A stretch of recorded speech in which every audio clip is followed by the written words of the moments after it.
This is the Coach Tom Anthony Show on your home for Pitt State football. To the near edge, and he's buried. Jordan Rogers was not fooled. Drops him back at the 11-yard line. Highlights, insights, and what's next for Pittsburgh State. Jalen Fuchs, far side return for Pitt State, has a sideline. Jalen Fuchs is going to go after a block punt for a safety. Pitt State special teams strikes again. Fuchs with a first career touchdown. It comes via kickoff return. It is 22-7. You got to be kidding me. Here's the voice of the Gorillas, Eddie Lomshek. Greetings, Pitt State football fans. Welcome to our latest installment of the Coach Tom Anthony Show. Eddie Lomshek along with the Pitt State head football coach. Gorillas coming off a 34-10 win over Washburn to celebrate homecoming this past weekend on this Monday as we put the show together on our flagship 100.7 and through the KSHQ app. Wednesdays at noon, Pitt State Athletics will release the video installment of the show through their YouTube channel. So, Coach, we can sit here and talk about the penalties, things to clean up, and that's all part of the process, right? And nobody ever plays a perfect game. We know that. But 34-10, good to get that fifth straight win. Yeah, definitely. I mean, I think, coaches did a great job this week of, just coming up with a good game plan. Then the guys went out and executed it. Obviously, the penalties was probably the most disappointing thing coming out of the game. To have that many penalties for that many yards is something that we can't do that moving forward. And our guys know that. And that's definitely something we got to, clean up moving forward. Yeah, you touched on this, I think, on postgame Saturday, the 15-yarders. And there were 4 or 5 of those, that how much of that is just about control? You want your guys to play to the whistle and that sort of thing, but where do you talk about control versus being a little more disciplined? Yeah, I mean, a couple of them. I mean, the one with Jasper Ogburn on the face mask. I mean, he's going in to make the tackle. The kid's head drops down and his hand gets caught in the face mask. That's not, those aren't egregious. You don't want them to happen, but you can handle those. I think as a coach, it's the dumb ones, hitting a guy late, jumping on a pile late, which we had a couple of those. And to me, those are the really disappointing ones that we have to address. And again, those are the things we got to get cleaned up. Yeah, you got to learn to take it easy on the sideline. You're getting a little cranky down there. Well, he deserved it. So get a blast of the ticker going, right, as they say, is get your blood going as a head coach. Washburn came in 1-4, and it's easy to assume. I had people around town asking me, hey, this will be a game we're going to roll pretty easy. You have to be careful of that in our league. What's the biggest message to your team, and you're going to play another one-win team this week, to make sure they're not paying too much attention to a one-loss record? Well, I mean, I already addressed it with them, and I'll address it with them again today and tomorrow when we start in on Mo West. But, I mean, Mo West is sitting at 1-5, but you look at their box scores and all the games they've played, they could just as easily be 5-1.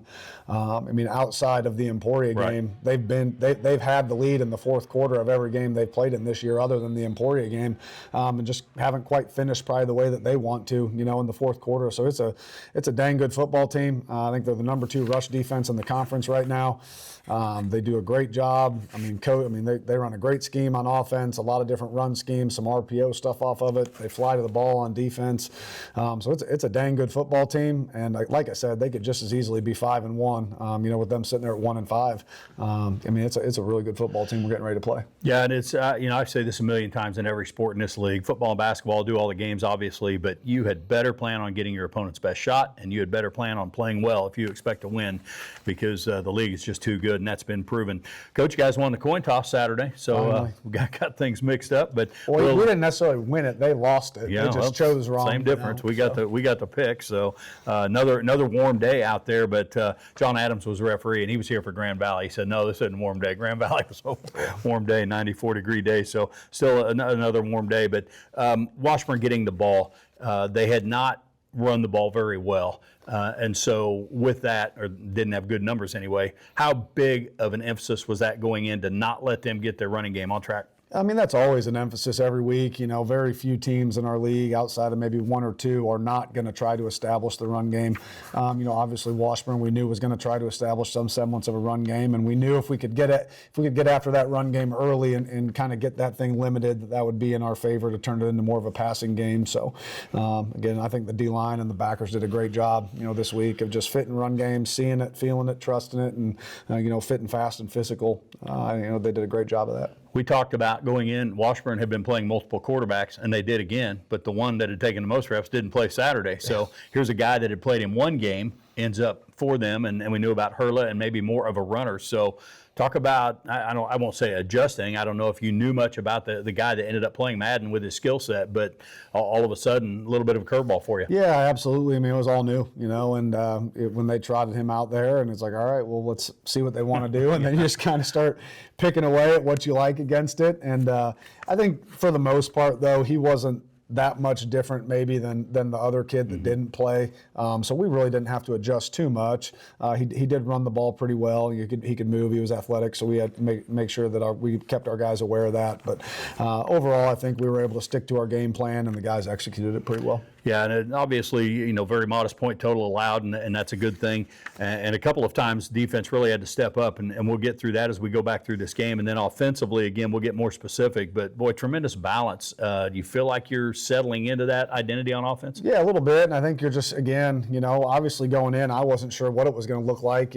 Cleo tried to practice all week and just couldn't. And he's still in a boot right now, so we'll see for this week. So coming in, leading up to the game, we weren't quite sure what was going to be Cleo's situation. And obviously Zamari being the primary back for us on Saturday just had another Zamari type of game. Yeah. I think, again, you're just continuing to see him get better each week. Had a couple wideouts really step up for him. Jalen Travis had his best game for us, had a couple really big catches. So, again, I just think you're seeing these new guys, that we brought in maybe in January or even this summer, just starting to get more and more comfortable within the offense, more and more comfortable with each other, more and more comfortable with how KB calls a game. And I think, each week you're just seeing those guys kind of mesh a little more, which is why you're seeing maybe a new guy here and there step up, week to week, and you're kind of hearing new names and new faces. Injuries are a part of the game. You have to be unbelievably fortunate to get through a football season without coming into play. And I've seen seasons wrecked with 7 ACLs and some of that stuff. But next man up, that can be challenging because if people don't know, 36 scholarships in Division II, so that's a thing. But talk about if you're number 2 or 3 on a depth chart, the focus it takes in practice when you hear that, hey, you're one play away, but you may not be getting the amount of reps. Talk about those kids and what it takes to make sure they're dialed in to know if they are called on. Definitely. You got to stay locked in, and we saw a bunch of that, on Saturday, especially for us offensively. Drew Daniels went down with cramps, and here comes Bryson Norris has to step in when Bryson really hadn't played much at all this season because Drew hadn't really been banged up at all. So Drew cramps, Bryson comes in and has to finish the game for us at center. Then we end up pulling Pecco because a couple of the penalties. Quentin Bradley comes in and fills in for him and does a great job. Then D-Graf went down early, with a little bit of an ankle, so he was down for a series or two. Sebastian Carter pops in there. So super proud, again, of just the O-line room and how those guys just stepped up right when we needed them to. And obviously Zamari had been carrying a primary load for us the last couple weeks, but with Cleo out, we really had to lean on him a lot Saturday, more than we had been the previous few weeks, and he did a great job handling that carry load for us. The offensive line, you've not had many moving parts there, and if I would imagine of most coaches, you could ask about a group you'd like to keep together. It's those 5 guys, right, tackle to tackle, because of the chemistry there. So with that, take me back to early in the season. A couple of transfers on that O-line, and then some young program guys that are starting to come a little bit. But how do you feel your O-line is equipped to handle scenarios like you did Saturday? I think our O-line is deeper than it's been since I've been here. We obviously have our starting 5 that have been starting for us and playing at a high level, but then we have, I think our next group of 5 guys is just as talented and can easily fill in. Quentin Bradley, Colin Beasley, Bryson Norris, Sebastian Carter, Max Hansen. Those guys do a tremendous job during practice, all week, and I think that gives Bill and the offensive staff confidence. We can pop those guys in there whenever we need to, and a lot of those guys help us out in some short yardage stuff where we do use extra O-linemen as well. So I think the depth that they've been able to develop on that side of the ball, the O-line, again, I think that showed for the first time probably this Saturday. I was very pleased and excited to just kind of see those new guys come in and step up for us. Some of those guys you've named, Manny Conley's another one. Your first signing class, there were a lot of O-linemen. I remember, we do the ceremony in February, and Coach Blyle's up there, and I don't know how many guys you had signed, but how gratifying is that to see those guys come in, take their redshirt year, trust the process, and now they're getting a taste of it? Definitely. Especially you look at 2 guys that just pop right out to me in that class. Quentin Bradley and Manny Conley have been 2 guys that we know they're going to be really good players for us. It just so happened that they came in and they were sitting behind a couple of veterans, in Carter Stanchfield and Drew Daniels. So I'm super excited to know that those guys are there to help us right now in a time of need when we do need them, but even more so then when you think about the future in a year or 2 or 3 down the road, those guys hopefully are going to be there being, big time contributors for you. I know Christian Cross hampered going into the Washburn game. We had him as our player last week, and then he ends up not being able to go. But boy, your secondary again, I'll stop short of calling it an embarrassment of riches, but you got to feel like you're pretty well equipped there to handle a guy missing. Yeah, definitely. And I mean, super proud just in the last couple of weeks the way Quincy Minor stepped up for us, true freshman out of East St. Louis, has been playing in a reserve role, kind of as our fourth corner, all year behind Fuchsa and Christo and Twan. And he kind of got his really first taste of some major reps for us Saturday and played really, really well. I mean, he's got the mentality you want as a corner, such a short-term memory. I mean, they hit him early in the game on one of those deep passes, and he bounces right back, not even phased, keeps playing at a high level, and then got his first career interception for us there late in the game, which was a huge change of momentum at that point. Yeah, I'm not sure any position, a short-term memory is as valuable as it is at corner, right? Because you can be out there on an island, and it looks really, really bad when you give one up, but you just keep pulling the rope, and good things will happen. So Gorillas did indeed have some moving parts in that game, but a 34-10 win over Washburn. We'll take our break. When we come back, redshirt freshman linebacker Blake Carr will join us on our player segment. More of the Coach Tom Anthony Show right after this. The Silverback Fund just helps us go above and beyond to be able to be the best in the MIAA. You see it as a financial investment, but it's really an investment in people, which is what Pitt State's all about. We recruit at such a high level. We are competing against a lot of Division I's now. What's going to set us apart and have us in the conversation is the financial part of it. We couldn't have this success without individual donors, without the community support. If you're on the fence about giving, come out to games, look at the athletes, and see what kind of experiences they're getting. Welcome back to the Coach Tom Anthony Show. Eddie Lomshek on our player segment, joined by redshirt freshman linebacker Blake Carr with us here. And so Pittsburgh State coming off the homecoming win over Washburn. This young man really on the rise, right? If it was a stock, we'd say buy it, because on the rise with the way things are going for you. So, hey, congratulations. You guys obviously have momentum right now with a winning streak. Where would you start and how you feel with this team? Yeah, I mean, we've won the last 5, but we just got to play better. These last couple of games, we've been able to stop the run pretty well, but I feel like we're not playing our best football right now. And I feel like with these next couple of weeks, we got Western and then a bye week. I think we'll be able to recoup after that and really be able to start playing how we know we're capable of and start winning, how we know we should. You mentioned that with the bye coming up. If we kind of jump forward to that, how big is the Western game, knowing that you have a bye that you sure don't want to chew on a loss for 2 weeks? No, absolutely not. Like they say, every game in the MIAA is a big game, no matter who it is. And I know I wasn't here, but the last time that Pitt State went up to Missouri Western, we lost that game, and so we definitely need to be on top of our game and play as best as we can every week, because anybody can beat anybody at any point in this conference. 5-game winning streak, nice. Take me back to 0-2. What was the conversation like around the team to make sure you guys didn't crack and really let this season get away from you? Yeah, it was similar to what I just said. We weren't playing how we knew we could. We weren't playing the best of our ability. I think, obviously we played 2 really good teams in Ferris and UCO. But we know that we could have played better in those games and that we should have played better. And so that was just kind of a mentality thing that we had to bounce back and get ready to go to really dive into conference play. How much of that starts in practice? Talk about the approach needed during the week to give yourself the best chance on Saturday. Absolutely. Our motto on Tuesday is start fast. First thing we do in practice after we warm up is get in some good on good.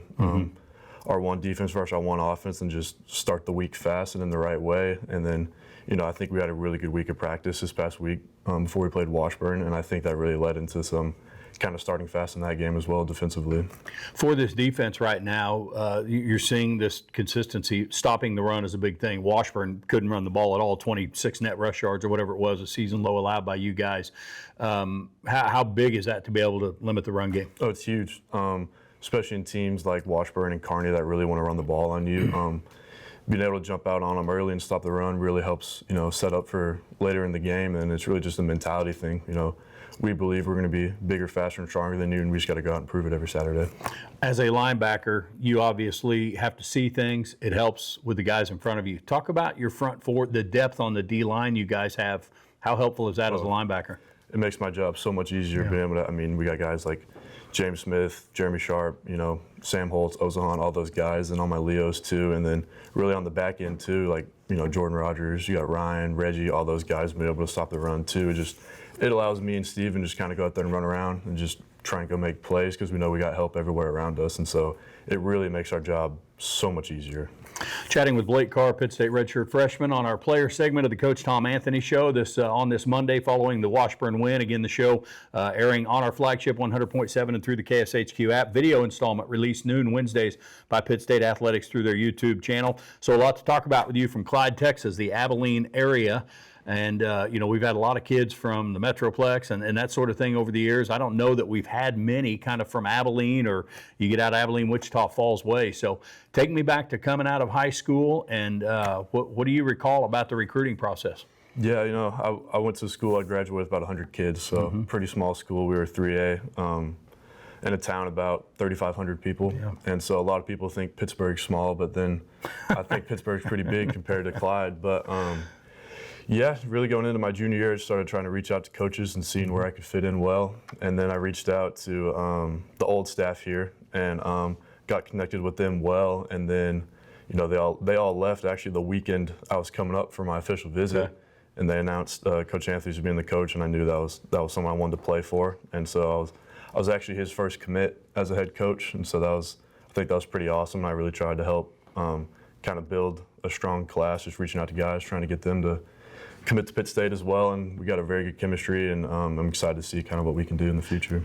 Plenty of Division II schools in Texas. Wichita Falls probably the closest to you, Midwestern State. What kind of working knowledge did you have about Division II football? Quite a bit. Both of my parents are coaches, so growing up, I kind of knew about everything.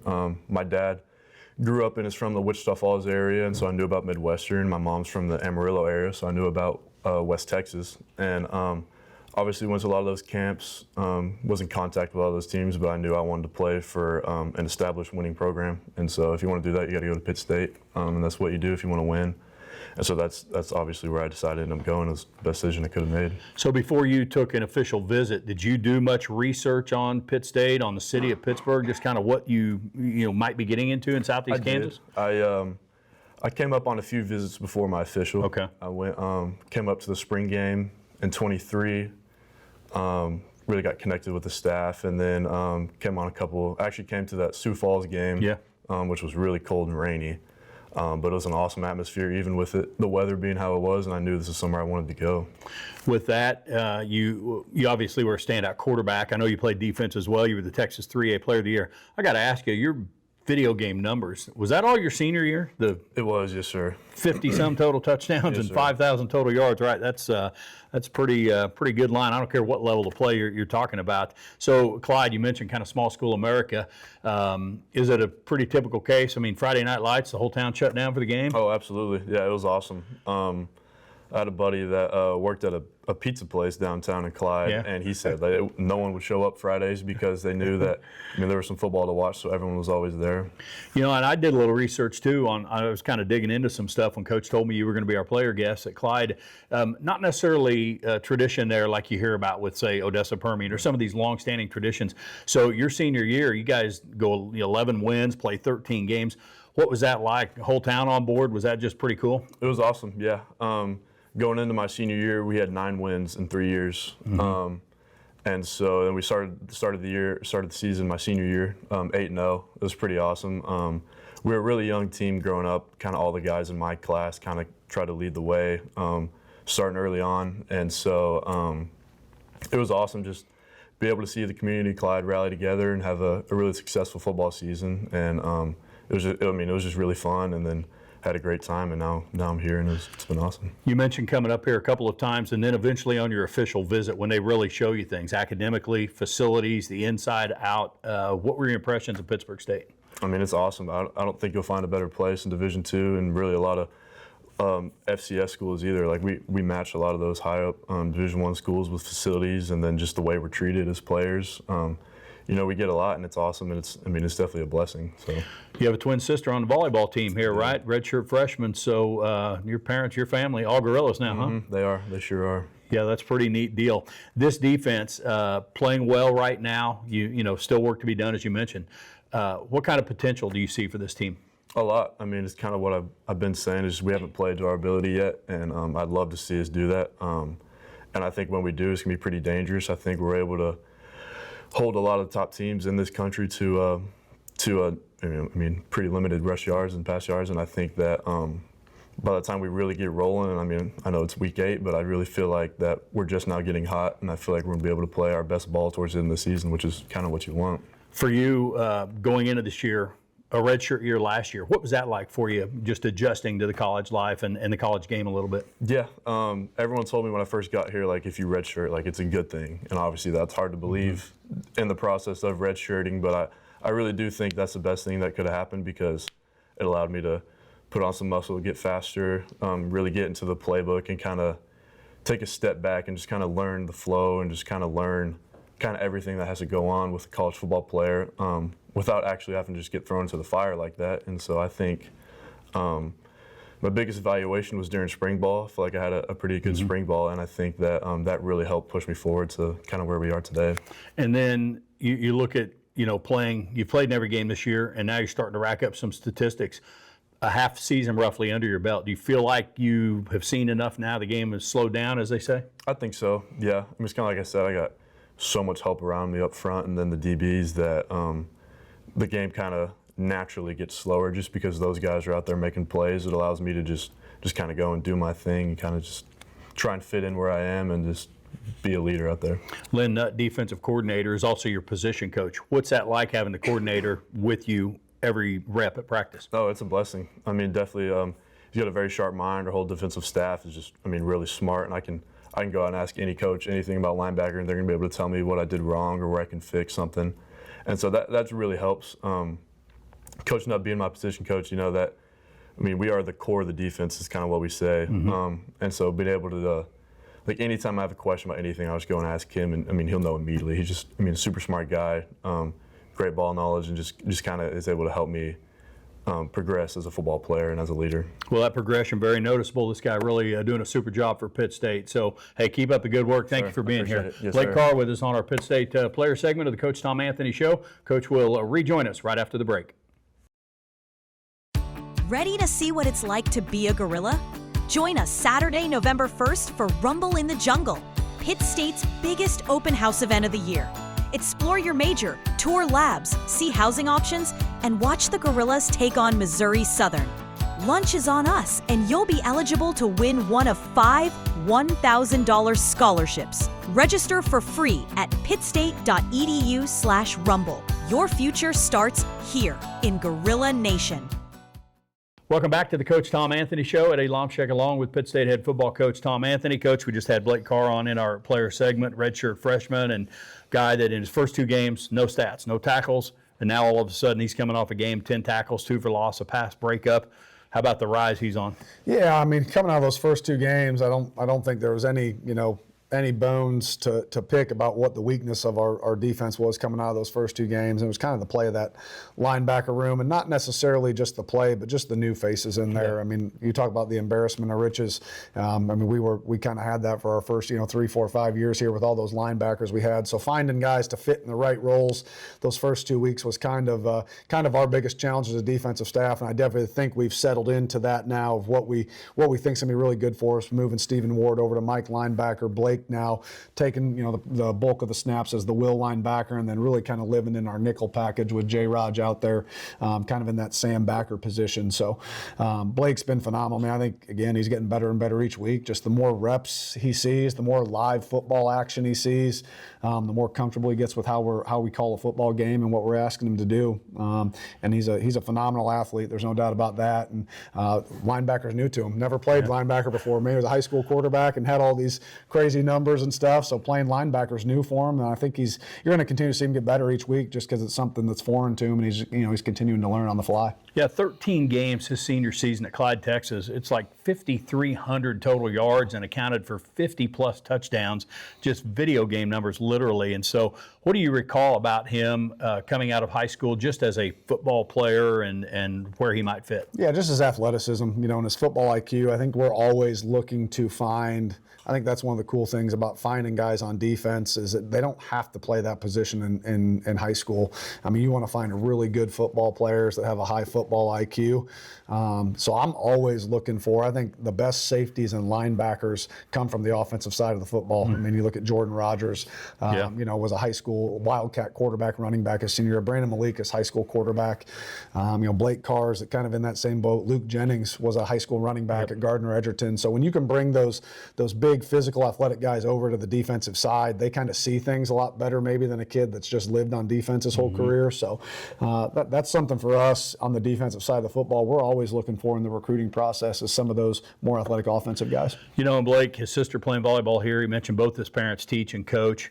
How helpful you think that is, that sports is important to him? Definitely. I think anytime you can find a kid that's been around the game his whole life, not just playing it, but man, when you come from a coaching family and you have a parent who's a coach, they just understand a little bit more of what's required of an athlete. And then especially if you come from a household maybe where, that parent was a football coach, you've been able to talk football your whole life and you kind of know what coaches think and how they operate and how they process information. So that always is advantageous as well, for those kids. You can see that work ethic in him, no two ways about that. And that highlight video, pretty impressive. Yeah. I watched like the first 3 plays. I said, all right, I'm good. So.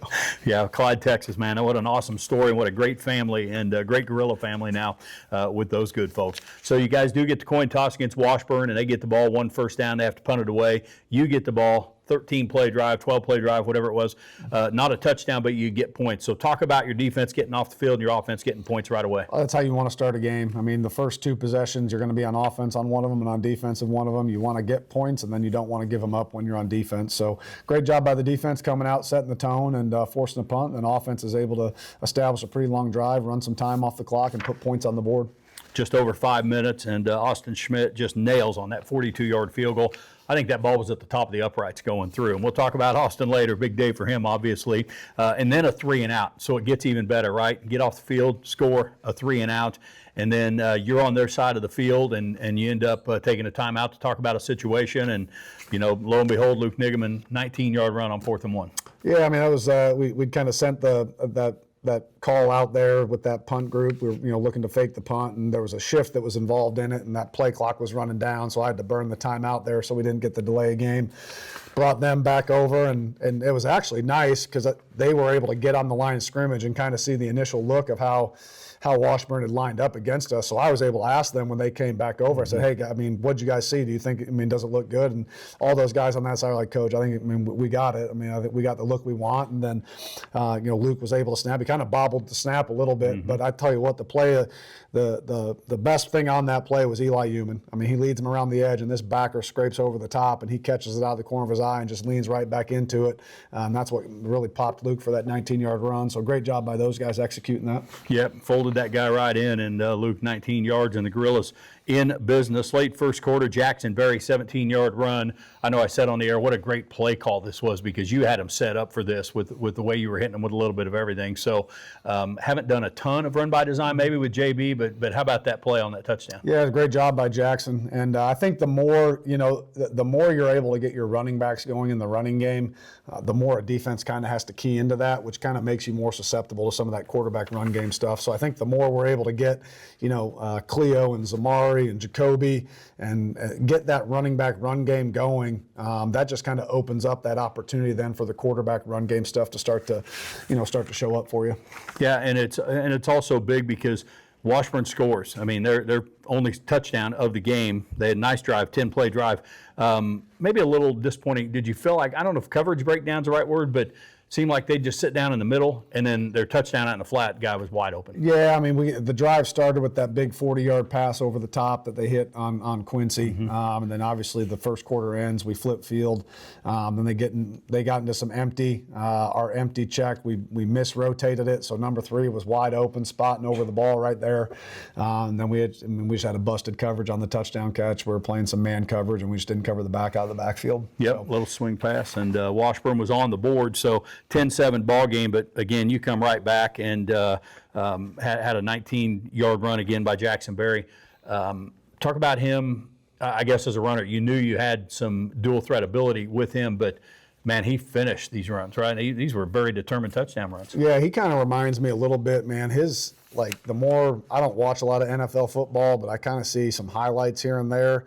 And the way kind of Baker Mayfield plays, that kind of reminds me of JB, man. He's got like that fiery, like back alley, tough mentality. I mean, he's going to lower his shoulder, try to run somebody over. If there's a perimeter run out on the edge, he's going to probably try to run out in front and try to block somebody.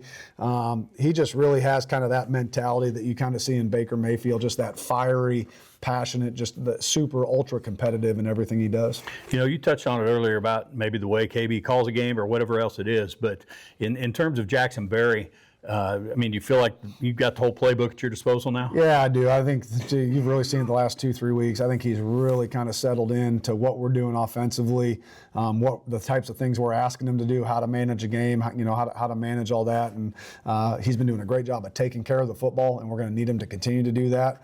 And then obviously, he's able to make plays with his legs, but he's also, I think, really had two of his best throwing games here the last couple weeks as well. I think he's really starting to get comfortable with all our wide receivers and figuring all that out too. Yep, spreading things around a little bit, and so that's the more people you can get involved, right? Just like balanced scoring and offense. So Gorillas come right back. It was a great answer, 17-7, and kind of stayed that way. Washburn had a promising drive going. They end up having to punt the ball. Gorillas go down there, blocked field goal. This is a chance to get some more points. You're kind of getting late in the half now, but what'd you see on the block? Yeah, just disappointing. There was some heavy A-gap, B-gap pressure there, and we weren't very strong in there with our guard tackle area, and they were able to push through. And Schmidt's probably got to get that thing elevated a little more, but anytime you get any of that interior pressure, we know that with what we've been able to do this year with Osahan. When you can get interior pressure on some of those longer field goal kicks and you can get a hand up there, you're going to have a shot to block one just because of the trajectory of how that kick's coming out most of the time. I thought this was maybe the biggest turning point of the game here in the final whatever. Washburn takes over after the block with 1:37 to play at their own 29-yard line and had a timeout or two in their pocket. And so you guys are going to get the ball out of the locker room, so this is an important possession for them and your defense, 3 and out. Yeah, the defense did an incredible job stepping up, and then we were able to rack off one of our longest punt returns of the year, and then we get one of those stupid 15-yard. I mean, Ryan's 7 yards out of bounds, and then we go block a kid. Egregious. I don't know. Watching it on film, I mean, Quentin Kirby had turned upfield and didn't see Ryan go out of bounds, so. You can't tell on film when the whistle's blown and when it's not. So he doesn't see Ryan go out of bounds, so he's trying to play hard. But, on film, Ryan's way out of bounds. You just don't know if the ref's blowing the whistle or not, which makes it kind of hard in that situation. But obviously that moved us back there. Yeah, well, and it's, I'm thinking, okay, well now, I think you were out of timeouts. And I thought on the throw, it looked like he was trying to throw a deep out to Carr and get to the sideline and then maybe in Hail Mary position. But, man, one play, Jalen Travis. So here you're in this tight game. You're trying to get out of your own way. How about that play to get up 3 scores? Yeah, I'm just thankful. I mean, Kevin and I are sitting there talking on the headset, and he's like, hey, man, you just want me to run this thing out? 16 seconds, no timeouts. We get the ball coming out at halftime. I mean, and I was like, well, I mean, we got, the wind is kind of helping us here right now. I mean, just try to get a play or two and see if we can get Schmidt into a long field goal situation possibly. And we drop back, and I mean, JB said he saw the safety bite on Karan's out, and J-Trav was wide open, so he just hit him over the top. So yeah, here we go. Man, it was just unbelievable, the turn of events, and all of a sudden 24-7 and getting the ball out of the locker room. So at that point, you're up 3 scores. Had a little breathing room at halftime, right, for the first time this year, really, in that situation. What do you remember telling the guys in the locker room? Yeah, I mean, I was angry. I mean, just from all the penalties in the first half. I mean, and that was my biggest mess. I didn't even talk about what we'd done well or what we hadn't done well. I mean, other than the penalties, that was what I wanted to see change. And then, of course, we come out second half and like second or third play of the game, get another one.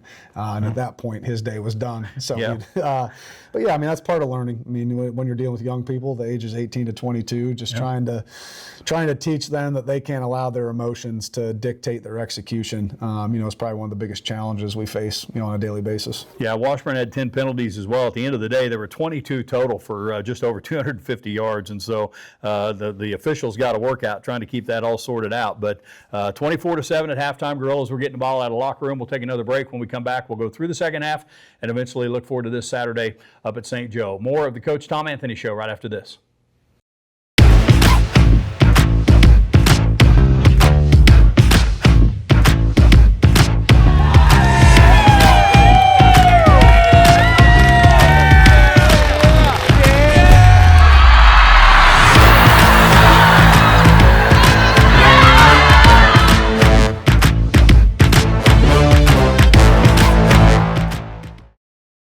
Welcome back to the Coach Tom Anthony Show. Eddie Lomshek along with Pitt State head football coach Tom Anthony.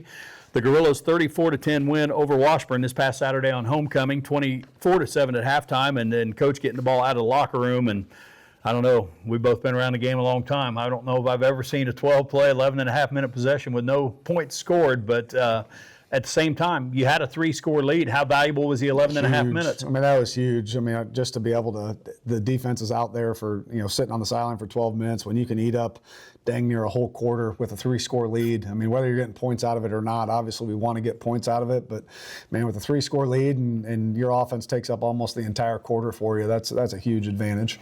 Yeah, and I've seen that 12-minute high school quarters. You'll see some teams that run a power I and they'll run 3 plays, and they'll be able to milk a clock three different plays in their attack. But for Pitt State, 20-play possession, there were some things you had to overcome, right? Penalties along the way, that sort of thing. So there are some teaching points there, not just about don't commit the penalty, but that you have to fight through some things at times as well. And so, by the time you got the ball back, you had 1 play in the third quarter, and that period was over. So with your offense and moving the ball, settling in, second half especially, you talked about Zamari, and he finished with 27 carries for 156. I think about games against Kearney and Hayes, fourth quarter, some of your rushing yards come. Is he a guy that seems to, as some say, get stronger as the game goes on? I mean, he does a little bit for sure, and I think other than this game, really so advantageous for us, having Cleo and Zamari, where when you hit that third and fourth quarter, you haven't necessarily leaned on one guy up to that point to carry the load.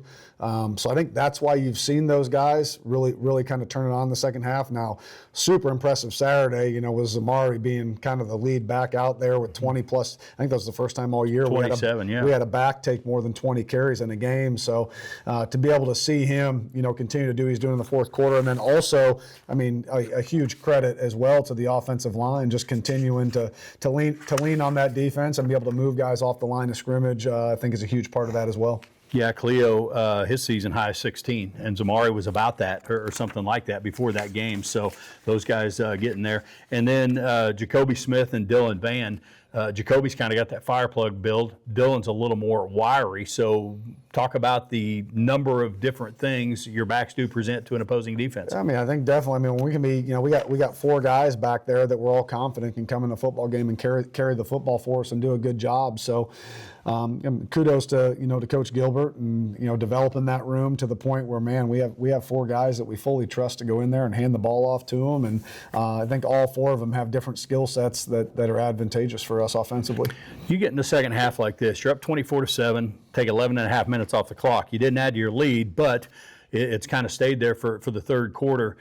Talk about the mindset of you don't want to make mistakes, but you don't want to play not to lose. Yeah, definitely. And I don't think we were doing that at all. I think we were just kind of taking what they were giving us there in the third quarter. And then, obviously we get down there 4th and short rather than kicking the field goal. I mean, I feel fully confident in that Luke's package, and we're going to continue to lean on that. And just a mishandled snap, but that doesn't deter us or take us away from that at all. I mean, the play we had called, I think we had the look we wanted. We just didn't handle the snap.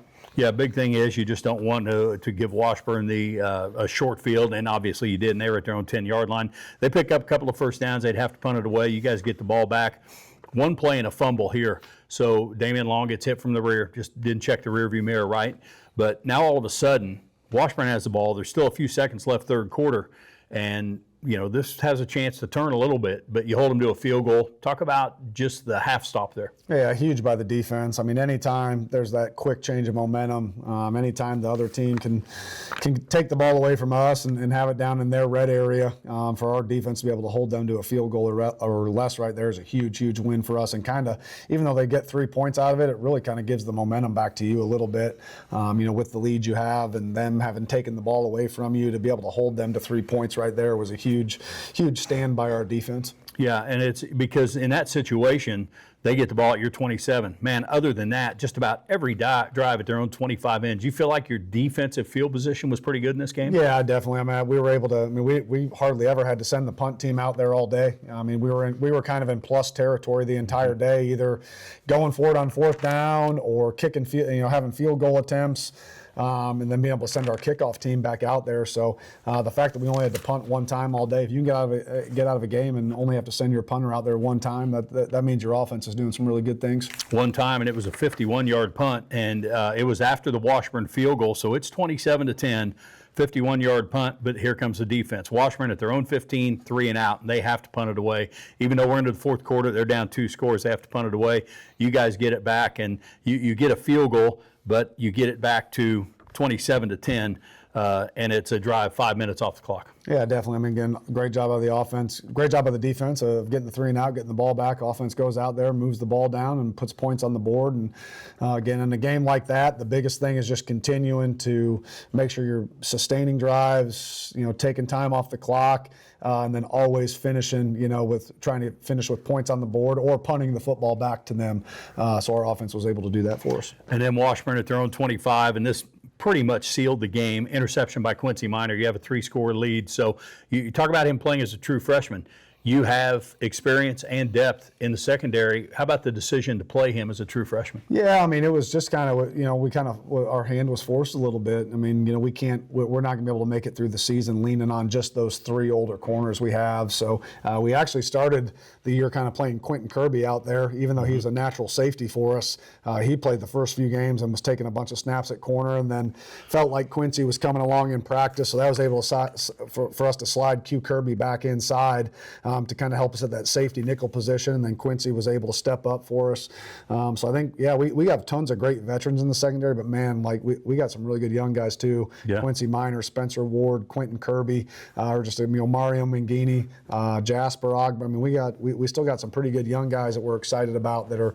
I'm glad they're getting to play a little bit for us, as well as learn from some of these older guys we have. And the other thing is, I'd talked briefly with a recruit that was here, and I know you can't talk about them, and I'm not going to ask you to, but at the same time, how about a little pipeline to East St. Louis here? Yeah, I mean, there's, I tell you what, man, there's some really good football in East St. Louis, man, yeah. And it's kind of in a hot spot for us. I mean, you're only about 4.5 hours away, and I mean, those guys are hungry. I mean, I think that's what you get, a kid out of that St. Louis area, man. Very talented, and they are just hungry. They're hungry to go somewhere for an opportunity. And I think all of our East St. Louis guys, like the way they practice and the way they play the game, you can see that in them. Just the passion, just the appreciation for the opportunity you gave them, and just super, super hungry to go out and just have success. Do you have anybody on staff that's St. Louis ties? That's I don't know if anybody. I don't think so, right? St. Louis native. We just kind of always, in my time here, we kind of always had one coach over there, and. It was Jordan Hendy, before, and then we obviously slid Coach Perkins in there. Okay. And obviously, I think the really good thing about the St. Louis area is they know about MIAA football. Right. They're in it with all the Missouri schools and obviously Pitt State. So they know Pitt State, and they know the level of football that this is. And I think the other cool thing about a lot of those high school coaches over in the St. Louis area is they want their kids to go somewhere that's a successful program. Mm-hmm. They're not just looking to send them somewhere because it's at a certain level. They want to see their kids go somewhere where they're going to get taken care of, where they're going to have an opportunity to have some success. So that's really cool too, is just to see the appreciation that even a lot of the high school coaches in that St. Louis area have for Pitt State. Yeah, any metropolitan area, you're going to have a chance to have some guys, and you get into St. Louis with that Midwest Catholic League. There are some schools there, but East St. Louis not short on athletes. And so you get the ball back at the Washburn 17 after the interception, and now we're going for the final nail in the coffin. And Austin Schmidt, I saw the quote on postgame. He said, first career touchdown at any level, and I don't know how much he's done anything other than kick. But how about the call on the fake field goal? Yeah, I mean, that's something like we've been repping that for probably the last month and a half, but for some reason we can never get a field goal attempt on the left hash.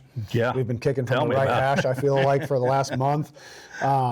Which Austin's really accurate from the left hash, so I felt bad taking a field goal away from him. But we sent out there. And to be honest, I didn't even know if it was going to score or not. I just wanted to get it on film.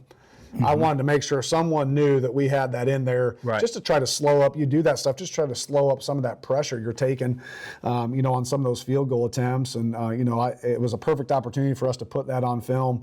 And man, Tyler and Austin and Luke, Luke Nigaman had a huge block for us on that. Executed that really well for us. Yeah, pretty exciting. And I don't know. I got to believe at some point, in the old days, people played two ways and they kick.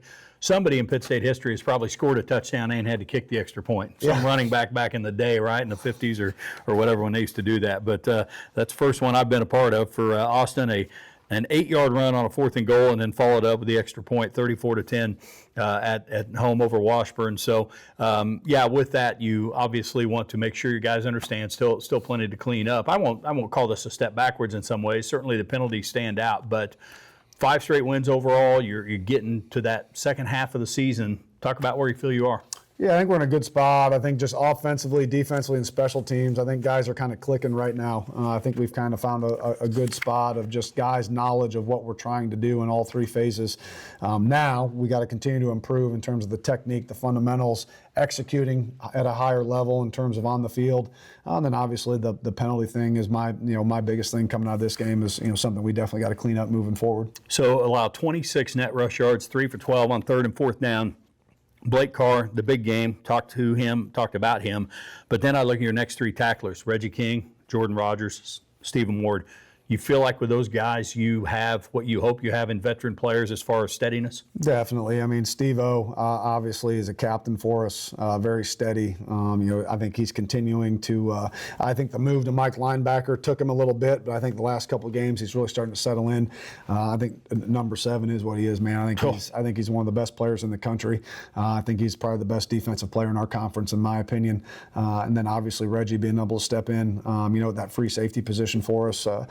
Just a veteran guy, comes to work every day, works extremely hard, and is a great leader for us. Both Jordan and Reggie are phenomenal leaders for us, even though they're not captains. Both those guys are guys that our defense kind of looks at, in terms of a leadership role. So, well, Reggie, we may have touched on this earlier this season, but shortened last year with an injury, a guy you guys knew about out of Kansas City. But when you see him fully healthy and comfortable in his role, what do you see from him with just his abilities? Yeah, he plays extremely fast. I mean, he's very much a very similar player to Jordan, but it just has a little more length to him. And I think Reggie, again, is a guy that, even though he missed a lot of last season, again, just getting more and more comfortable with what we're doing defensively. Jordan's different. Jordan's been in our defensive system for 5 years now. Reggie was a guy that we took as a transfer. So, again, him just getting more comfortable.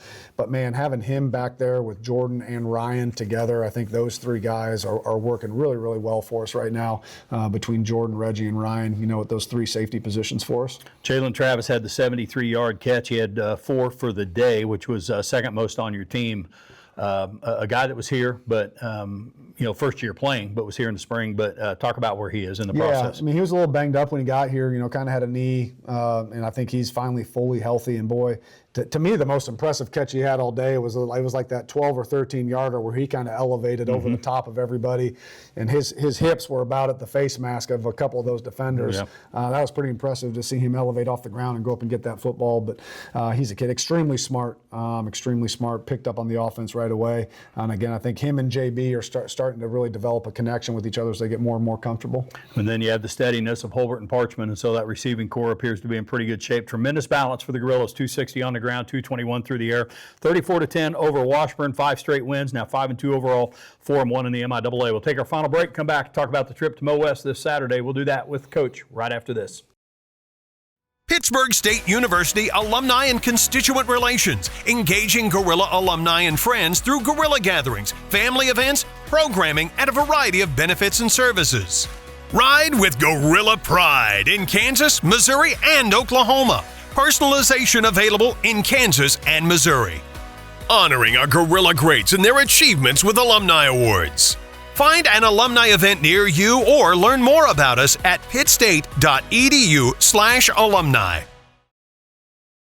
Welcome back to our final segment of the Coach Tom Anthony Show. Eddie Lomshek and the coach set to wrap it up here as we get ready to go to Mo West. Coach, it's been nice, 4 out of 5 at home, but time to go out on the road, and so get ready to go up there. And you look at this again. We touched on it, a 1-win team, all that stuff. But talk about what you like most about your team to maybe handle this scenario.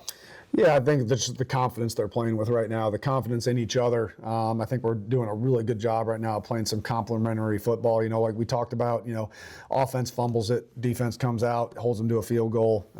Maybe defense gets scored on, offense bounces right back, puts together a drive, puts points on the board. So I think right now we're playing some complementary football in terms of just being able to pick each other up maybe if one side of the ball's down. I think just the confidence that our team has in all three phases right now, I think is what's really cool to see.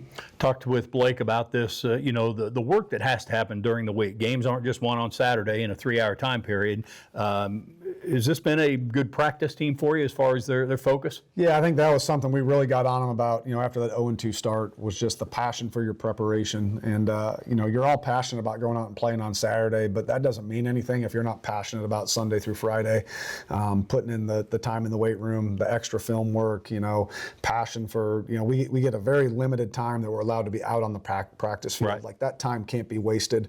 So you got to be passionate about that practice time, going through individual drills to group work to the team stuff. So I think that was something we really harped on our guys, after that second loss, and I think they definitely responded and are doing a much better job of that.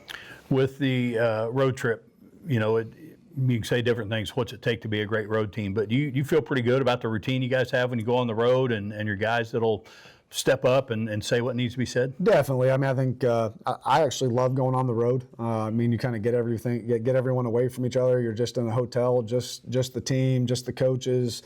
You're on the bus together. I think that's a time. I know coaches always talk about it. It's great to play at home, man, but that road time is kind of when you really start to build those bonds with each other. When you got a 2 to 3 hour bus trip and you're all trapped on the bus together, then in the hotel, and it's a night game Saturday, so then we're in the hotel all day Saturday hanging out. So I think those are some really cool times for a college football team is those road games. Yeah, the time away and less distractions, as they say. And anybody married with kids loves road games, right? You get a chance to get away, whether it's home or on the road. And you and I both tested that. So Missouri Western, you touched on it earlier. They've been very competitive. I look at 1-score losses, 2 Central and at Hayes. I think they had late turnovers on downs. Is this a team, they're coming off a loss at Kearney, outgained Kearney on the ground. So what do you see offensively? They wanting to be balanced? Yeah, no doubt. To me, they're the best 1-5 team in the country right now. And like I told you, they could easily just be 5-1. They've really only gotten truly kind of beat one game, and that was that Emporia game when Emporia jumped on them early. But the Hall kid's a phenomenal running back. Yeah, been there a proven. long time. He obviously missed most of last season with the knee injury, but man, he's pretty dynamic, and you can see on film he's back to full strength, and he has the ability to make a couple people miss. They've held the lead in almost every game, other than one, and just kind of haven't been able to finish the way I'm sure Coach wants their team to be finishing. So this is a very dangerous team, and they do a lot of really good things. They're very big at wide. They got 2 6'4", 6'5", 215-pound wide receivers. O-line does a great job up front, and man, they play really good defense. I think they're the number 2 rush defense in the conference. So it's a really good football team, and their record definitely does not reflect what I feel their talent level is watching them on film. Yeah, their defense, they just went toe-to-toe with Kearney.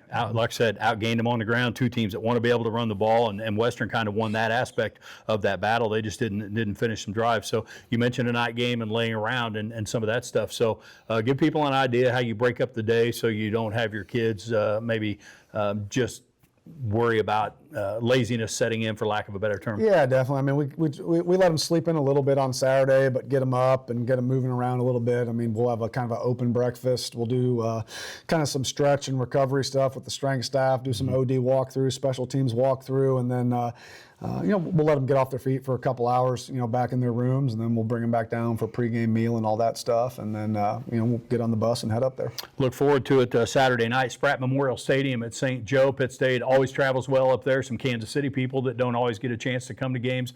It's an easier trip for them, so we'll look forward to a good Gorilla contingent at that one. 6 o'clock kickoff, so our coverage will begin with Mike Snow at 4, Gorilla Game Day on our flagship 100.7 and through the KSHQ app. Network pregame coverage will come your way at 5. And that'll do it for us. Big thanks to Coach Anthony, for our player guest Blake Carr. I'm Eddie Lomshek. Thanks for being with us, and go Gorillas.